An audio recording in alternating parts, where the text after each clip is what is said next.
What's up, everybody? Here we are in August and more of the same. Homes are still selling like crazy. There's a ton of demand and yet not a ton of inventory to offset that demand. Why is there demand? Well, I've got a lot of thinking about that, or I've done a lot of thinking about that, and I'm going to share that with you in a moment. But let's talk some stats first. So, in the month of July, we saw 2,647 sales. That's down from 3,144 in June. That yes, it's down, but that's normal. That's seasonal. When you go from June to July, you're not going to be able to find July that had more sales than June. Just how it goes, right? With the stampede, with summer vacations, all that stuff. That number is significantly higher than the 2,249 sales we had in July last year. As for inventory, this is where it really stands out. We're at 3,488 total inventory, all property types, and that's on par with what we had in June. But it's well below a year ago when there was 5,346 homes for sale in the month of July 2022. Benchmark price, so total residential 567,700. That's up about 1% from last month. But let's break it down into, I'm just going to talk about two notable categories here. So detached homes, $690,500 is the benchmark price for a detached home in Calgary. That's up 0.8% from June. And something just to offer a little perspective here, the last low price it was for a benchmark detached home in Calgary was $618,000. That goes back to December, so not even a full year away. 7-8 months ago, that's what a benchmark price was for a detached home.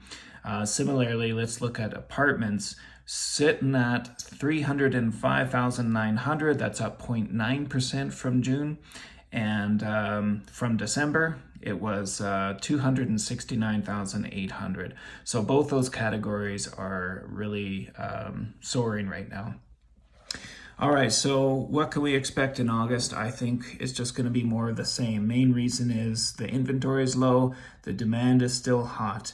And I wanted to talk about why I think the demand is hot. Well, I think it really just comes down to mainly here in Calgary, we have this affordability factor.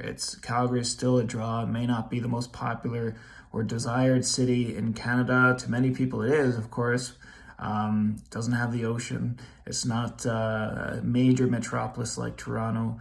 But hey, it's still pretty darn good here. And the best thing about it, one of the best things about it is the pricing, right? So you try to buy a property in Vancouver or Toronto for 600,000-700,000. I don't know what you're gonna get, but over here you get a really decent property, and that's really what's driving our market. We have people migrating here from BC, from Ontario, and even other provinces.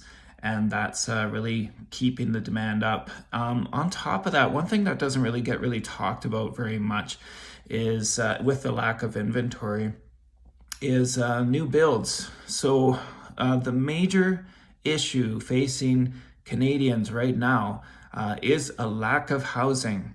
Bank of Canada's got it all wrong. They just keep thinking that they're going to raise interest rates and solve everyone's problem. They're just pushing out a lot of people from being able to afford the more affordable homes. They're pushing them out.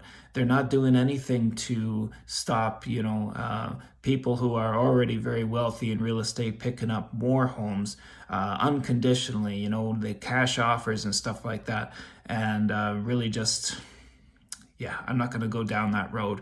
What we need are more homes, and the problem with that is the cost of materials are very high right now, and they have been for many years, and I think they're going to continue to be so. But also, what about labor?